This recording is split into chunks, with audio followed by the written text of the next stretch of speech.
Hi, I hope you all had a great holiday. If you look down here to my left, we got some tools sitting here. To my right, over here off camera, we have some lumber and we have some plywood. We're going to get started building our layout. So if you're ready to get moving, stick around. My name's Scott, and welcome to CP Lewis.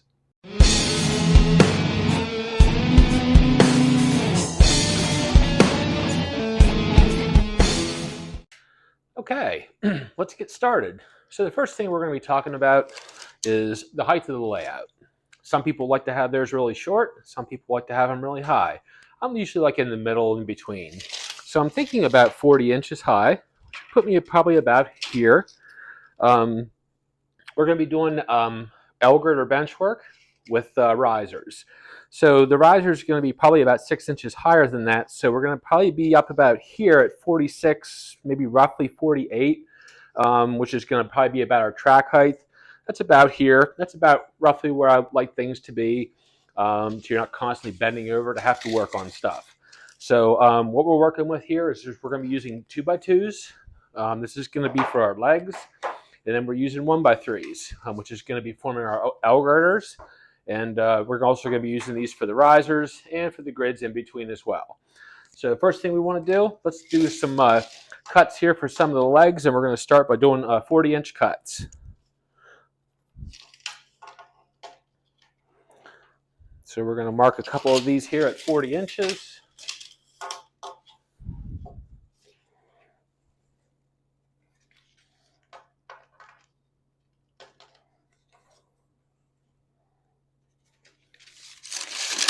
Okay, so let's start by making some cuts here, our 40 inches.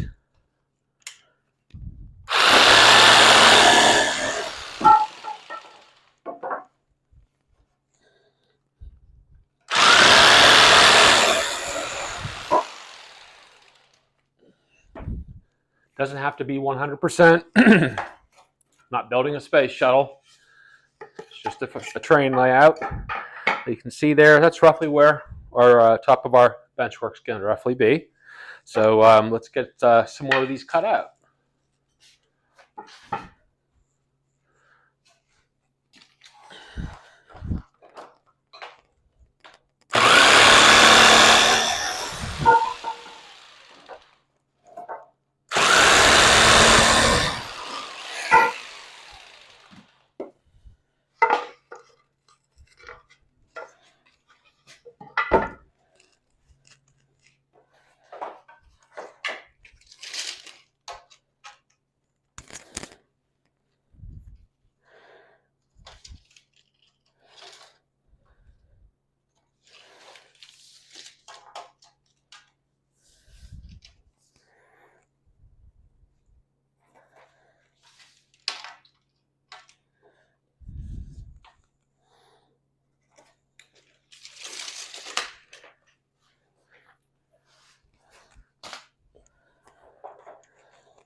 As you can see, it doesn't take too long to cut legs, especially when you're working with such smaller material. Now, one of the concerns that some people might have is that my materials I'm using is too small. A lot of people go to 1x4s, 2x4s because they feel like that because it's O scale, and yeah, the trains weigh a lot more, and dealing with a lot bigger scenery, things like that. So the automatic assumption is we need to go to heavy material in order to support heavy trains. Well, that's not entirely true. That's why we're going to be using L-girder style bench work. L-girder style bench work can actually support a lot more weight than what it actually weighs itself. I learned this method from a video that was done back in the early 80s through model railroader video layout tours. It was called The Basics of Model Railroading. And they did a really good job in the beginning of that video talking about L-girder bench work and the kind of weight that it can support, and not needing to have a lot big material to build a layout that you don't need so much to do. So that's why we're using this. Plus, it's a cost savings as well. Don't have to spend a ton of money on material to do the same job that we can do by using 2x4s, 1x4s, 4x4s, things like that. So we're still going to have the same end result. We're still going to have a nice sturdy layout, and let's keep on moving. So we have our 1x3s here, and what we're going to be doing with these is we're going to be taking one and we're going to be taking another, and what we want to do is we want to put them on top just like this, and we're going to be screwing that connection together from one length down to the other. Now I do need to measure here and figure out how far off of this side of the wall our layout's going to be coming out, so we can get our length corrected. So let's look at that and we'll get this put together. Okay, so our inside, which is going to go right against this wall, is going to be 75 inches out, which is going to come to the corner over here. Out here, we need to go a little bit longer. We're dealing with 8-foot sticks, and we're probably going to have to add on to this. So on the outside section here, we'll do an 8-foot piece and then a 75-inch piece. Now, when we're putting our L-girders together, also keep in mind as well that this is dried pine, and it does split out relatively easy if you get your screws very, very close to the edge. So when you're starting your screws in, you want to make sure that you're actually trying to keep it back as far as you can, and sometimes you might even have to go into a little bit of an angle down into your lower joist just to keep it from splitting out. And it doesn't need to you don't have to give it a ton of torque. Just as long as it just barely breaks the surface on the wood, that's really what we want to go for. It doesn't have to be completely countersunk all the way down in.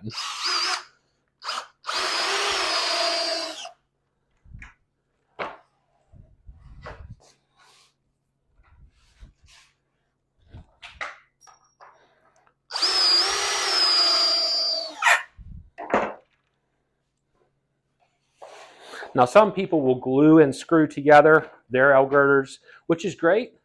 Just adds more security and durability. Me personally, every time I've ever used L-girder bench work on a layout, I've never used glue. I've just only used screws, and I've always had good luck with that. I've never had an issue with anything coming apart.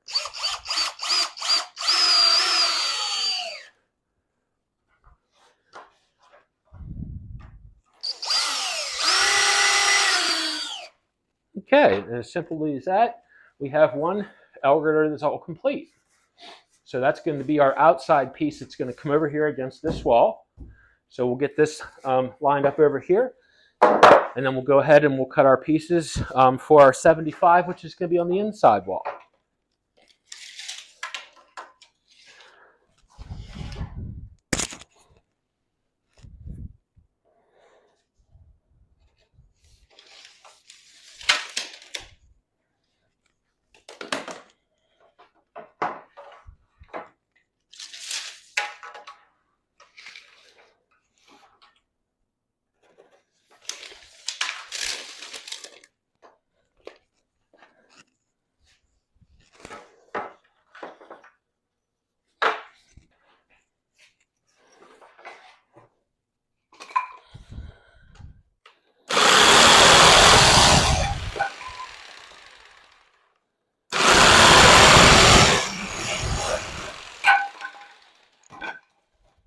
Okay.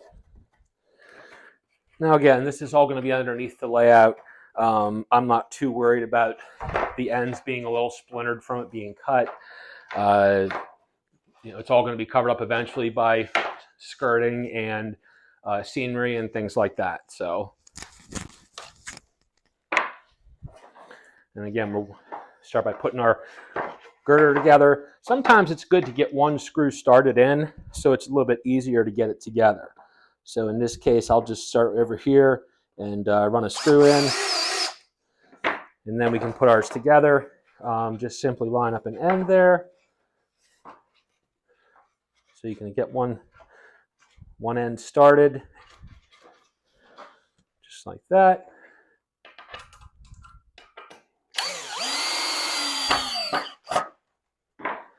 Okay, and then we'll just do one out here at the end.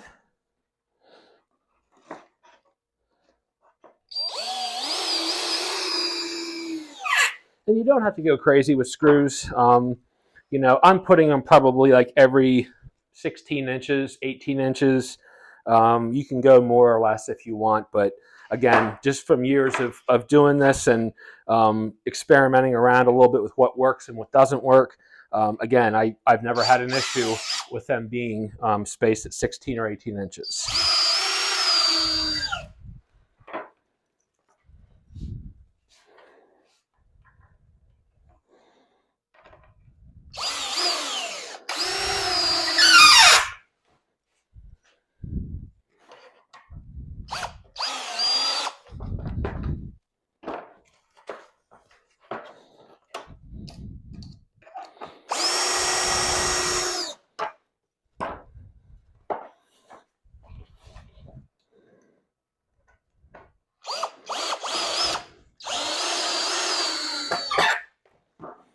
Okay, here's our 75 inside L-girder, and that's going to be going over here against the wall. So we'll go ahead and put that over here. Now, the next thing we probably need to talk about is the width. You know, we want to try to get the maximum size curve radius as we can on this layout. And again, from our first episode, the introductory episode from the last time, you know, I'm going to be running 89-foot flat cars. So we definitely need to have as much room as we possibly can for curves, and we're trying to maximize them out as much as we can. So what I've come up with is about 80 inches from out to out is going to be what our bench work is going to be. Now the track is going to have to obviously come in, so it's going to wind up probably being like a 76 on the outer curve. You know, this one over here, we're going to have two curves coming around, and then over here, close to where you are, we're going to have three tracks coming around. So the inside is probably going to wind up being somewhere in like that 63, maybe 65 area, something like that. Again, we're going to try to keep them maxed out as far as we possibly can, but we're also going to have to pay attention to our spacing as well, just because when we're running 89-foot flat cars, don't forget, there's going to be a lot of overhang as they go around those turns, and we don't want to be hitting trains on the other side. So when we get to laying track, I'm going to show you how I do that. We're actually going to take two 89-foot flat cars, put one on one outside track that's going to be laid, and I'm going to put the other one on the inside as we're laying it, and we're going to just kind of have them go back and forth, passing each other, making sure that we're not hitting one another as it goes by. So with that being said, we're going to do our 80-inch cuts now. So we're going to take a couple and we're going to cut some 80 inches for our length.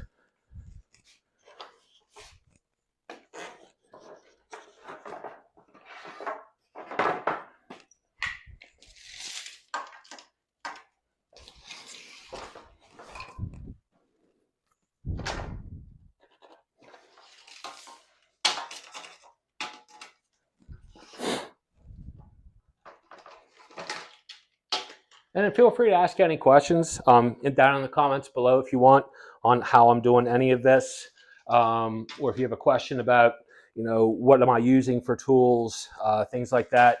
I'm just simply using a jigsaw that I picked up at Harbor Freight for $49, and you know, I feel like it cuts just as good as buying a $150 DeWalt.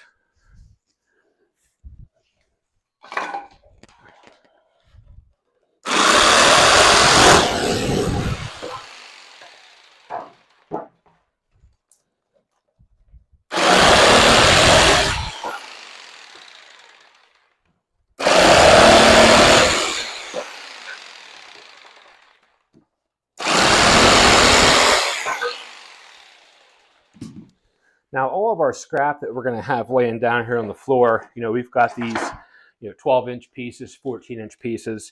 So we're probably going to wind up cutting those up and using those as T-risers. So basically, we're going to have one riser coming up just like this. We'll have one coming up, and then we're going to take this one, and we're going to be screwing it to the top just like that, and with some screws in it, and that's what's going to be supporting our subroad bed.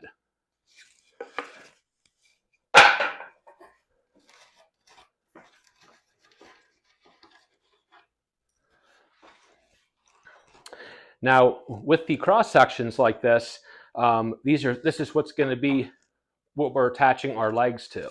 So that being said, we also need to figure out how far in the legs need to be, because we're going to obviously do a cantilever, just so we're not putting legs all the way out at the end and then the center of it starts to sag down through the course of time because of weight and everything else pushing down on it. So we're probably going to wind up coming in at least, I'm going to say maybe 16 to 18 inches on each side, and that's where we're going to be putting our legs. So let's go ahead and just get that marked off.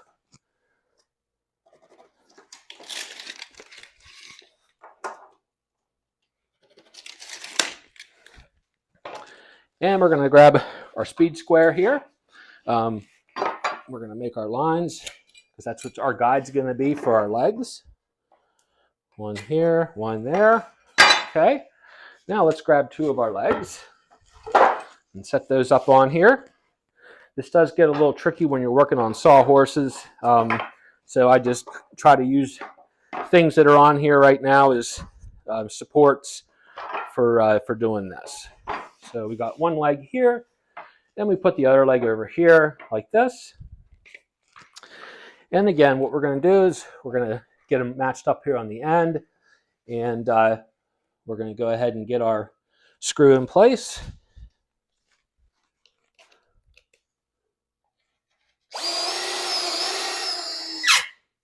One there. Now we'll take our speed square, and what we're going to do is we're going to go on the inside of the leg, and we're going to match it up to the cross member here at the top, just so we can make sure that we're square. And that looks really good.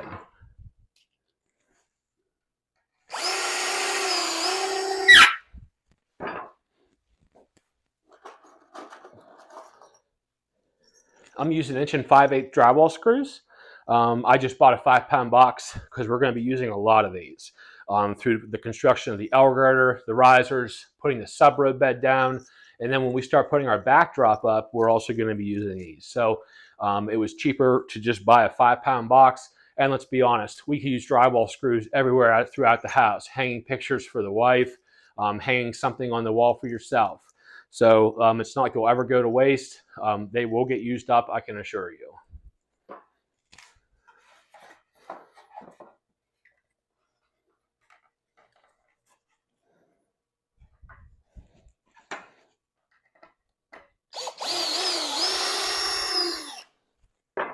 And again, take our speed square. We're just going to go on the inside of the leg.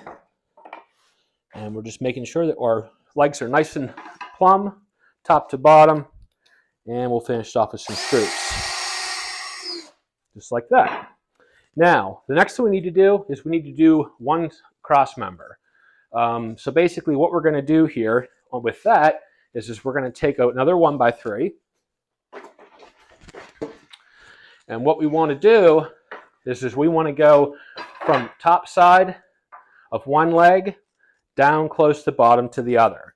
Now, I don't go the whole way to the floor. I usually keep my cross brace up roughly about 6-8 inches up off the floor. So here, we'll set it, put a mark here at 6 inches, and then on the top over here, we'll just go right up to the side. So what I do to just make this easy, so you're not sitting here having to figure out, what angle do I need to make this be? I just do a simple method, and I just eye it up. So I'll just go up here to the edge and just kind of eye up where the 2x2 is running underneath my 1x3, and I'm just going to run a pencil mark right alongside of there, and the same down here on this side. We're going to go on top of our 6-inch mark, and I'm just going to follow this up, and we're also just going to make a cut there. So we have our diagonal cut here and our diagonal cut over there. So let's go ahead and get this cut out.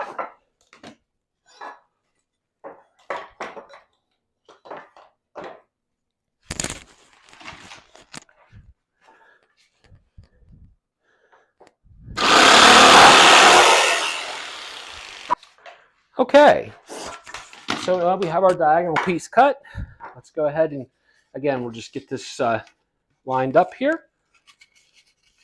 And again, if you want to take the time to sand your ends with your cuts, you certainly can. If you want to make everything look really neat, I just take my fingers and just kind of, rub the ends of them just to get the real loose splintery ends off. And then I just apply it. So again, we're going to put one screw up or two screws up here at the top. And this brace is going to keep our legs from wobbling back and forth.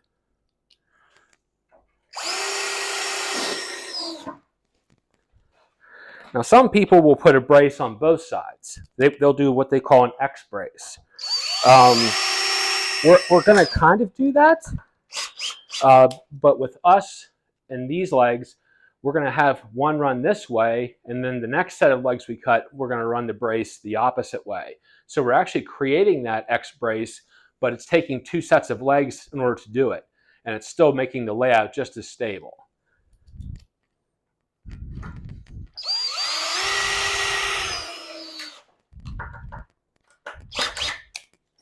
Okay,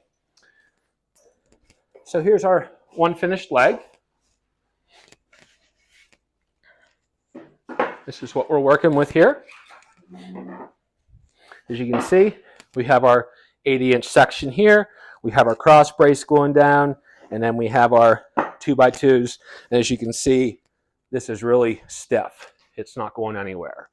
So I'm going to make a couple of more of those, and I'll get right back to you. So the first thing we're going to do is we're going to take this L-girder, and let's go ahead and just get a couple screws started here.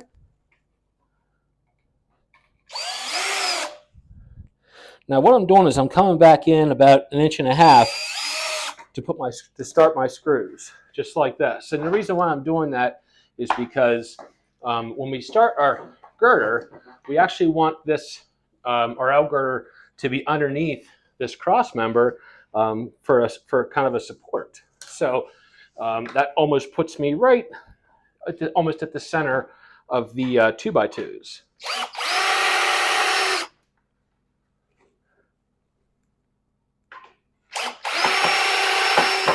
Just like so. Okay, so we know that our inside is going to be 75 inches. So that means on our girder here, because we're flush with this outside, we need to come out 75 inches over here. And again, I'm just kind of roughly eyeing this up. Just going to hold my finger here at 75. And we'll make a mark there. So now that we have that mark, we can go ahead and get our screws put in and started, just like we did down the opposite end. So we'll go ahead and slide this back a little bit against the wall where it needs to be. We're going to start this up here. And again, this is just going to be that line that we made, just going to be flush with the outside of the cross member here. Looks like my screw is just a little bit too much.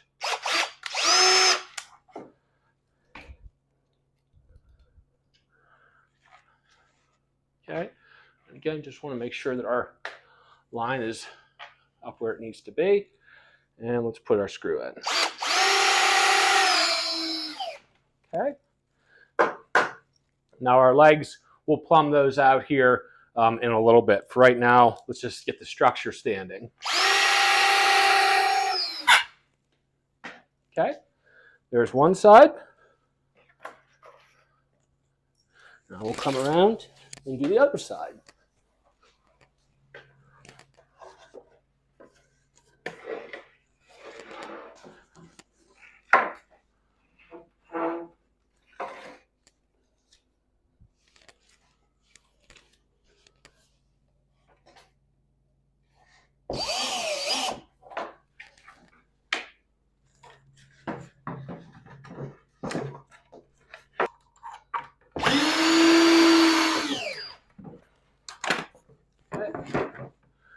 Now we know this side's 75, so I don't need to mark this end. We're just going to take it and we're just going to bring our end out just like this. As you can see, there's a little bit of a warp in the 1x3, but when we put the screw in here, that should draw that in and correct that.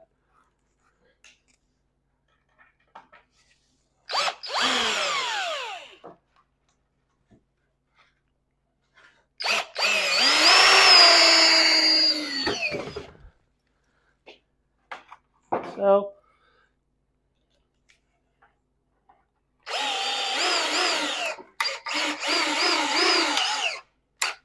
There we go. Just needed a little help.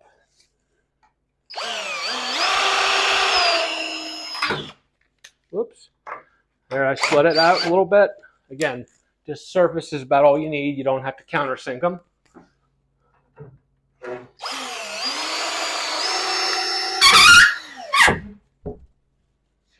Okay. And there's basically the start of our grid of our bench work. As you can see, this is what's going to come over against the wall. Just like so. Now, this one won't require as much bracing because what I'm going to do is I'm actually going to apply a couple of screws in the first cross member there into the wall to anchor it. So that's really going to take out a lot of potential play, that kind of thing. Now this is just paneling, so I'm just looking for where they ran the nails into the studs. Easy way to find a stud to anchor this to. Have one there. There's nails over here. Just like so.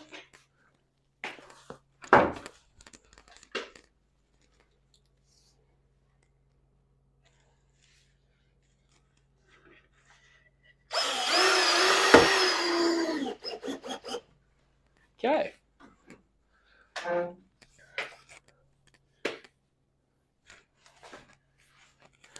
And that gets the first section of bench work up. Now, the one thing we also do want to pay attention to as well is you have to also keep in mind sometimes floors aren't exactly level.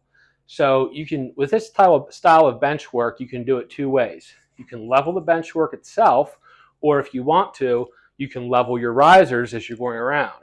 So it's kind of like if you miss it on the first turn, you can get it on the second one. So if you forget to do that, don't worry, because pretty much everything on this layout is going to be relying on risers. So you can always correct it with the riser height. Okay, so now what we're going to do is we're also going to start talking about our sub-road bed. And what we want to do is try to figure out how wide it needs to be, because our widest areas are going to have 3 tracks. So what I did here is I took some switches, which in this layout we're going to be using all Gargraves. A lot of these I bought were used online.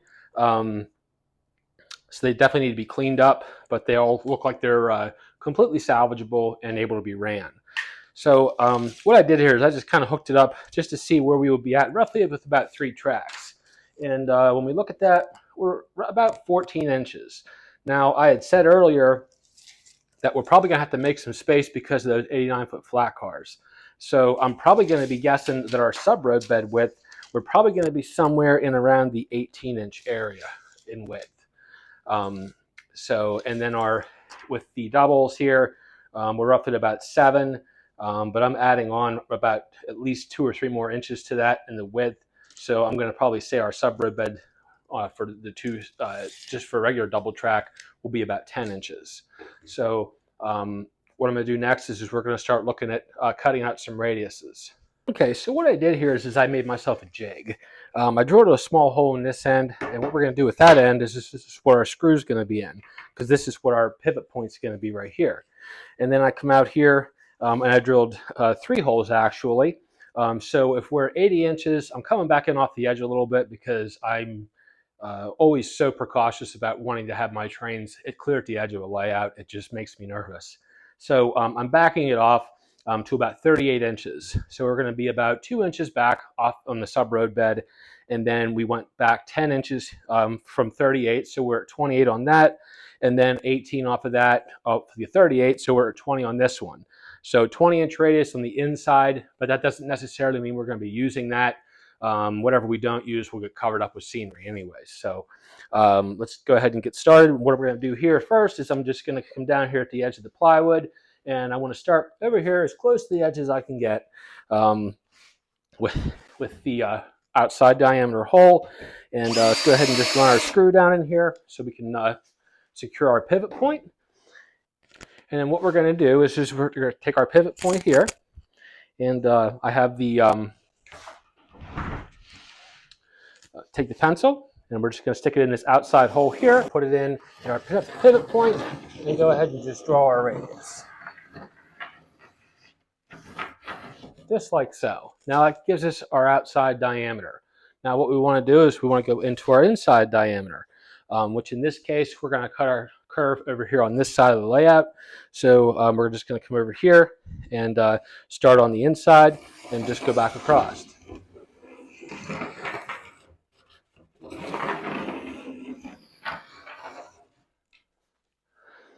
And that gives us a complete cut. And if we look at it from one side to the other, we're at about, we're going to be, our outside track is going to probably be about roughly around a 73-inch radius. I know that's going to be a little, probably a little bit tight, but I think we'll still be okay. I've heard of people running these 89-foot flat cars. I heard one guy say he ran it on a 56-inch radius. How it looked on there, I don't know, but he claimed that he was able to accomplish that. So next thing we're going to do is we're going to get this cut out. Okay, now that we have our first radius cut, let's go ahead and just put this up on the bench work here and just kind of get an idea of where things are going to be, where we're going with it. This was roughly where we're going to be sitting. This is going to be, of course, over here, this is going to be where Lewistown Junction is. Train station, yard will be back here behind us. What we're going to do is we're going to curve around over here. So the one thing that I was looking at when I was designing this is this is the piece we just cut out right here. Now, in order to come around this whole horseshoe, I found out with a lot of measuring and just kind of re-going over it again, we're not going to be able to make that. By the time I come around and come over this here in this area, we're way past where we need to be as far as our cutoff of being able to stay back. So what I've decided to do is what we're going to do is we're actually going to go through the wall right here at this corner. So right here where we're coming back at this point, we're going to actually come into a little bit of a curve here. And what we're going to do is we're going to cut some holes in the wall. We're going to punch through this corner right here and then come out here on the other side and join back on. So that's going to eliminate this entire piece down here. Now this is our scrap piece that we had left over when we cut our radius out. What we're going to do with this is actually going to be our run here at Lewistown Junction, and it's going to curve around and come up towards where you're standing. So what we're going to do is again, we're just going to measure the width here on our sub-roadbed, which we measured out, and we're going to be at 10 inches. So we're going to use our straight edge in here, and we're going to come out at 10 inches here, and we're just going to work our way down.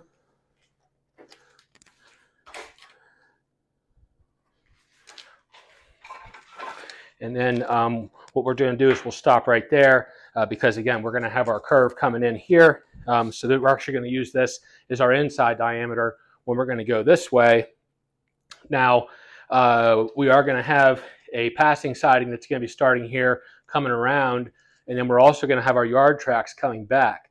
So what we're going to do in that situation, the yard tracks are going to be on a separate piece of plywood because they're actually going to be losing grade as they're coming down around into the actual yard space here in front of where the train station is going to be. So we do want to make this a little bit wider because we're going to have our train station here, and then we're going to have to put the area in as far as where our passing siding is going to start. We're also going to have a double interlocking over here as well. So we have to plan for all that stuff. So again, we'll start back in here and get it cut. All right. So as you can see, we've kind of fast forwarded here a little bit. You can see we've got the bench work done. Basically used just the same techniques that I was showing you at the beginning to finish the rest of this up. We started cutting out our sub-roadbed. As you can see, we've got a lot of this in place.